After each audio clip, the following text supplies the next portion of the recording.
नमस्कार, मैं सुधा सक्सेना। हम सब ने अक्सर विसर्जन शब्द सुना होगा, जिसका कि अर्थ होता है त्याग कर देना। आइए आज विसर्जन का क्या तात्पर्य है, हमारे ग्रंथों में हमारे महापुरुषों ने, हमारे ऋषि मुनियों ने क्या कहा है विसर्जन के बारे के, विसर्जन का क्या अर्थ है, इस पर ही हम सब थोड़ी चर्चा करते हैं।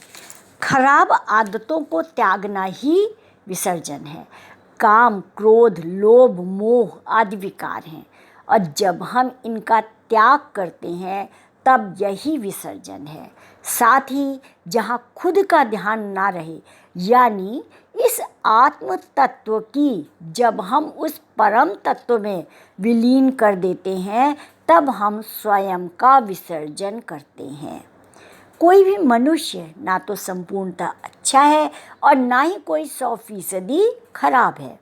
प्रत्येक मनुष्य में अच्छी और खराब दोनों ही आदतों का समावेश होता है, लेकिन प्रत्येक मनुष्य के जीवन का ध्येय यही होना चाहिए कि वह विकारों से दूर रहे। हमें हमेशा खराब आचरण को दूर करके सदाचरण को अपनाना चाहिए।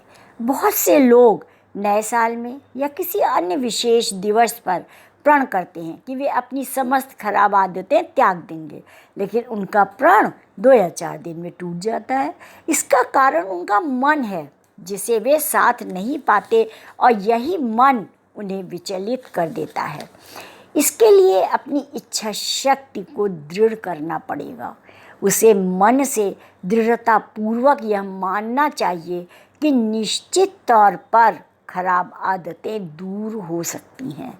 खराब आदतें मनुष्य का चरित्र नहीं, बल्कि उसका स्वभाव है, और वह इससे छुटकारा पा सकता है। विसर्जन का मतलब यही है कि ब्रह्मांड से हम आत्म तत्व के रूप में आए और फिर उसी में विलीन हो जाए। कबीरदास जी से किसी ने पूछ लिया कि आत्मा क्या है और मनुष्य के मरने के बाद वह कहाँ चली जाती है, तो कबीरदास जी ने कहा कि जैसे घड़े में आप पानी रखिए और उसे तालाब में रख दीजिए, तो घड़े और तालाब का पानी अलग अलग होगा, लेकिन जैसे ही घड़ा फूटता है वैसे ही भीतर का पानी तालाब में मिल जाता है। इसी प्रकार हमारा शरीर भी एक घड़ा है।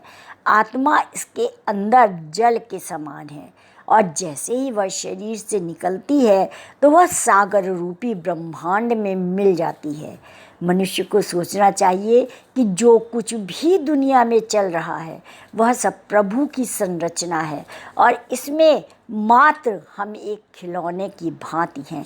हम केवल अपना रोल निभाने आए हैं और अपने हिस्से का अभिनय करके चले जाएंगे।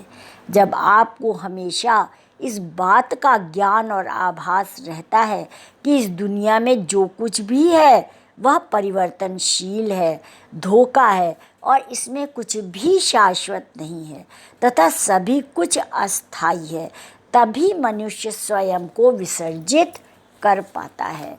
अर्थात कि जब हमें लगता है कि जो आज है वो कल हमारे पास नहीं रहेगा, तभी हम किसी भी चीज़ में लिप्त नहीं हो पाएंगे, किसी भी क्रिया में, किसी भी आदत में लिप्त नहीं हो पाएंगे।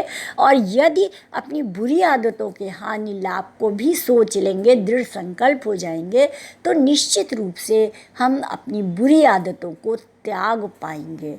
काम, क्रोध, लोभ, मोह, मद, ये सभी हमें बुरी आदतों की ओर ले जाती हैं और पतन के गर्त में डालती हैं। तो इन सब का विसर्जन ही विसर्जन कहलाता है।